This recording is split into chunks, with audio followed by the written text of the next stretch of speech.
Guys വീണ്ടും തുടങ്ങി രേണുസുതിൻ്റെ പച്ചമാംസം ഭക്ഷിക്കാൻ. ഞാനൊരു പക്ഷേ രേണുസുതിൻ്റെ പച്ചമാംസം ഭക്ഷിക്കുകയാണെന്നുണ്ടെങ്കിൽ ഒരുപാട് പേരിനെ പ്രൊമോട്ട് ചെയ്യാനുണ്ടാവും, ഒരുപാട് പേരിനെ സപ്പോർട്ട് ചെയ്യാനുണ്ടാവും, ഒക്കെ ഉണ്ടാവും. പക്ഷെ ഞാൻ എൻ്റെ മനസ്സാക്ഷിക്ക് നിരക്കാത്ത കാര്യങ്ങളൊന്നും ഞാൻ ഇതുവരെ ചെയ്തിട്ടില്ല, ചെയ്യാറുമില്ല. അപ്പോൾ പറഞ്ഞു വന്നത് എന്താ വെച്ചാൽ, ആ സ്ത്രീ എങ്ങനെയെങ്കിലും ജീവിച്ച് പൊക്കോട്ടെ. ആ സ്ത്രീൻ്റെ മേലെ നിങ്ങളാരും ഇങ്ങനെ പിന്നാലെ കൂടിയാണ്ട് എന്തിനാണ് ആ സ്ത്രീൻ്റെ പിന്നാലെ ഇങ്ങനെ കൂടിയിട്ട് ഇങ്ങനെ നിങ്ങൾക്ക് എന്താണ് കിട്ടണമെന്ന് ചോദിച്ചാൽ ഇൻകം കിട്ടുമായിരിക്കും. പക്ഷെ അതുകൊണ്ടൊന്നും കാര്യമില്ല മക്കളെ. ഒരാളെ മനസ്സ് വേദനിപ്പിച്ചിട്ടുള്ള ഇൻകൊന്നും ഒരിക്കലും ഗുണം പിടിക്കില്ല എന്നാണ് എൻ്റെ ഒരു കോൺസെപ്റ്റ്. അപ്പോൾ എന്ത് ചെയ്യുക, നിങ്ങൾക്ക് നിങ്ങളുടെ ചോയ്സാണ്, ഓക്കെ. പിന്നെ ഇപ്പോൾ ഞാൻ പറഞ്ഞു വന്നത്, രേണുസുതി ചെയ്യുന്ന എല്ലാ കാര്യങ്ങളും ഞാൻ സപ്പോർട്ട് ചെയ്യുന്ന ഒരു വ്യക്തിയല്ല. രേണുസുതി പ്രൈവറ്റ് പാർട്സ് കാണിക്കുന്നുണ്ടെന്നുണ്ടെങ്കിൽ ഞാൻ അതിന് സപ്പോർട്ടല്ല. പക്ഷേ ഒരേ സൊസൈറ്റിയിൽ ഒരു 10 തരം ഫുഡ് വിളമ്പുന്നൊരു ടൈമാണ് ഇപ്പം ഉള്ളത്, അല്ലേ? ആണ്, അല്ലാന്ന് ഒരിക്കലും പറയാൻ പറ്റില്ല. കാരണം ഇപ്പം വേറൊരു സിനിമാ നടൻ്റെ മോളുടെ ഒരു വീഡിയോ സബ്സ്ക്രിപ്ഷനിൽ എടുത്തിട്ട് വൈറലായ ഒരു വീഡിയോ ഉണ്ടായിരുന്നു. അതിൻ്റെ റിയാക്ഷൻ വീഡിയോ ഒരാളത് ഞാൻ കണ്ടു. അയാൾ പറയുന്ന ഒരു വേർഡ്സ് ഉണ്ട്, എന്താ വെച്ചാൽ ഉത്തരേന്ത്യയിലൊക്കെ അയാൾ പഠിക്കാൻ പോണ സമയത്ത് ഒക്കെ ഇങ്ങനെയൊക്കെയാണ് നടക്കലും പിടിക്കലും ഇതാക്കലും, അല്ല ഇങ്ങനെയൊക്കെയാണ് നടക്കലും ഇതാക്കലൊക്കെ എന്ന് പറഞ്ഞു. ആ ആളെന്നെ രേണുസുതിൻ്റെ കാര്യം വന്നപ്പം വേറെ രീതിയിലും സംസാരിക്കുന്നുണ്ട്. അതിൽ ഒരാൾ കമൻറ്റും ഉണ്ട്, ഇങ്ങനെയൊന്നും ആയിരുന്നില്ലല്ലോ രേണുവിൻ്റെ കാര്യം വന്നപ്പോൾ എന്ന് പറഞ്ഞിട്ട് ഒരു കമൻറ്റും ഉണ്ടായിരുന്നു. അപ്പോൾ ഒരാൾക്ക് പ്രത്യേകമായിട്ടൊരു ഇതും വേറൊരാൾക്ക് പ്രത്യേകമായിട്ട് വേറൊരു ഇതും. ഒരേ സൊസൈറ്റിയിലാണ് നോക്കണം. ശരീരമൊക്കെ ഒരേപോലെ തന്നെയാണ് എല്ലാവരും. ലേഡീസിൻ്റെ ശരീരമല്ലേ ഏകദേശമൊക്കെ ഒരേപോലെ തന്നെ. പിന്നെ അവിടെ ഷേപ്പിലും കാര്യങ്ങൾക്കൊക്കെ വ്യത്യാസം ഉണ്ടാവുന്നല്ലാതെ വേറൊരു വ്യത്യാസം ലേഡീസിനില്ല. അപ്പം ഒരാളത് കാണുമ്പോൾ ഓഹോ, വേറുള്ള ആൾക്കാരത് കാണുമ്പോൾ ആഹാ. ഇതിപ്പോൾ പണ്ട് ഉള്ള ആൾക്കാർ പറയും, എന്താ ഗൾഫാരിട്ടാൽ ബർമുഡ, സാധാരണക്കാരിട്ടാൽ വൈറ്റ് ട്രൗസർ പറഞ്ഞ പോലെയാണ് ഇപ്പോഴത്തെ അവസ്ഥ.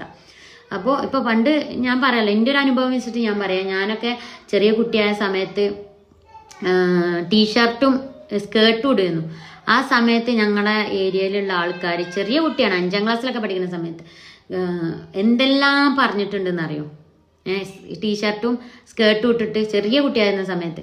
അതേസമയം വലിയ കുറച്ച് ഹൈ ലെവൽ ടീംസിനാണെന്നുണ്ടെങ്കിൽ ഓൽക്കാണെങ്കിൽ എന്തുടാം, ഒരിക്കൽ ജീൻസിന്റെ പാൻറ്റും ടീഷർട്ടും മാത്രം ഒക്കെ ഇടാം, ഒന്നും പറയില്ല. അപ്പോൾ പറയാം, എന്തൊരു ഭംഗിയില്ലേ കാണാൻ ആ കുട്ടീനെ, അതാ അവരെ കുട്ടിയാണേ, അതാ ഓരോ കുട്ടിയാണേ എന്ന് പറയും. അങ്ങനെ പറയും. സത്യമാണ്, എൻ്റെ അനുഭവമാണ് ഞാൻ പറയുന്നത്. അതേപോലെ തന്നെ എനിക്ക് എന്താ ലൈസൻസ് എടുക്കാൻ പ്രായമാവണതിന് മുന്നേ എനിക്ക് സ്കൂട്ടീൻ്റെ കയ്യിൽ കിട്ടിയിട്ടുണ്ട്. അത് എൻ്റെ ഉമ്മച്ചിയും സിസ്റ്ററൊക്കെ അധ്വാനിച്ച് വാങ്ങിച്ച സ്കൂട്ടിയാണ്. ആ സ്കൂട്ടിയിൽ ഞങ്ങൾ പോയിട്ട് വരെ എന്താ പറയുക പറഞ്ഞിട്ടുണ്ടെന്ന്, ഒരിക്കൽ നല്ല പോലെ നടന്നൂടലേ, ഒരിക്കൽ നല്ല ചിലക്ക് നടന്നൂടലേ. കാരണം എന്താ വെച്ചാൽ ഞങ്ങൾ പാവപ്പെട്ടതാണ്, ഞങ്ങൾ 4 ഗേൾസുമാണ്. ആങ്ങളമാരില്ലാത്തതിൻ്റെ ഒരു കുറവാണ് ഞാൻ അവിടെ അന്ന് കണ്ടത്. മനസ്സിലായോ? ഞാൻ ഇതിന് മുന്നേ ഒരു വീഡിയോ ചെയ്തിട്ടുണ്ട്. ഞാൻ എൻ്റെ ലൈഫിൽ ഏറ്റവും കൂടുതൽ മിസ് ചെയ്യുന്ന ഒരേ ഒരു കാര്യം ഉണ്ടെന്നുണ്ടെങ്കിൽ എനിക്കൊരു ബ്രദർ ഇല്ലാത്തതാണ്. പല തവണ ഞാൻ അതെനിക്ക് മിസ് ചെയ്തിട്ടുണ്ട്. പല തവണ ഞാൻ അതില്ലാത്തതിൻ്റെ ഒരു കുറവ് ഞാൻ അനുഭവിച്ചിട്ടുണ്ട്. ഞാൻ സ്കൂൾ ലൈഫിലാണെങ്കിലും കോളേജ് ലൈഫിലാണെങ്കിലും ഒക്കെ പഠിക്കുന്ന സമയത്തൊക്കെ ബ്രദർ ഇല്ലാത്തതിൻ്റെ കുറവ് ഞാൻ അനുഭവിച്ചിട്ടുണ്ട്. അപ്പോൾ അതന്നെ ഞങ്ങൾക്കിപ്പം ബോയ്സ് ഇല്ലാത്തത് കൊണ്ട് തന്നെ ഞങ്ങൾക്കൊരു സ്കൂട്ടി ഒരു അത്യാവശ്യമായിരുന്നു. കാരണം എന്ന് വെച്ചാൽ എങ്ങോട്ട് പോകണമെങ്കിലും റേഷൻ കടയിലേക്ക് പോകണമെങ്കിലും അങ്ങനെ ഇങ്ങനെയൊക്കെ ഭയങ്കര ഒരു അത്യാവശ്യമാണ്. അപ്പം ഞങ്ങളുടെ ഏരിയയിൽ എനിക്ക് തോന്നുന്നു ഞങ്ങളാണ് സ്കൂട്ടി വാങ്ങിച്ചിട്ടില്ലേ. പിന്നെ കുറേ നല്ല ഹൈ ടീംസാണ് വാങ്ങിയിട്ടില്ലേ. സെക്കൻഡ് ഹാൻഡ് സ്കൂട്ടിയാണ്, വലിയ എന്താ ഇതിൻ്റെ ഫ്രഷ് ഒന്നല്ല, സെക്കൻഡ് ഹാൻഡ് സ്കൂട്ടിയാണ്. അന്ന് ഈ ലേഡീസ് ഒരു 10-15 വർഷം മുന്നെയാണ്. ലേഡീസിന് വല്ലാണ്ടൊന്നും സ്കൂട്ടിയൊന്നും ഇല്ല. അപ്പം അന്ന് ഇവർ പറഞ്ഞിട്ടുണ്ട്. അന്ന് ഞങ്ങളെ സപ്പോർട്ട് ചെയ്ത ആൾക്കാരും ഉണ്ട് കേട്ടോ, ഇല്ല എന്നല്ല ഞാൻ പറയുന്നത്, സപ്പോർട്ട് ചെയ്ത ആൾക്കാരുണ്ട്. അപ്പം എന്ത് ചെയ്യുക, ഇതൊക്കെയാണ് അവസ്ഥ. മനസ്സിലായോ? പാവപ്പെട്ടവർ ചെയ്താൽ അത് ഭയങ്കര തെറ്റാണ്. അത് അന്നും ഇന്നും ഉണ്ട് ആ സംഗതി. പണക്കാർ ചെയ്താൽ അത് തെറ്റേ അല്ല, അന്നും ഇന്നും ഉള്ളത് തന്നെയാണത്.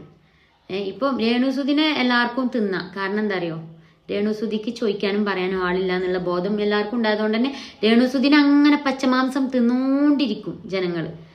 രേണുസുതി ചെയ്യുന്ന എല്ലാ കാര്യങ്ങളും ഞാൻ സപ്പോർട്ട് ചെയ്യല്ല. പക്ഷേ രേണുസുതിനെ പോലെ തന്നെ ഒരുപാട് ആൾക്കാർ ഇവിടെ സൊസൈറ്റിയിൽ ചെയ്യുന്നുണ്ട്.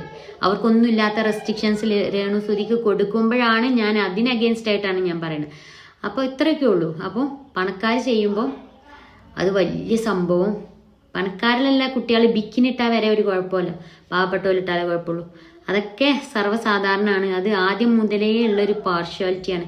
അത് ഇപ്പോഴും ഉണ്ട്. ഇപ്പോഴും ഈ സാക്ഷര കേരളത്തിലും ഇപ്പോഴും ഉണ്ട് അത്.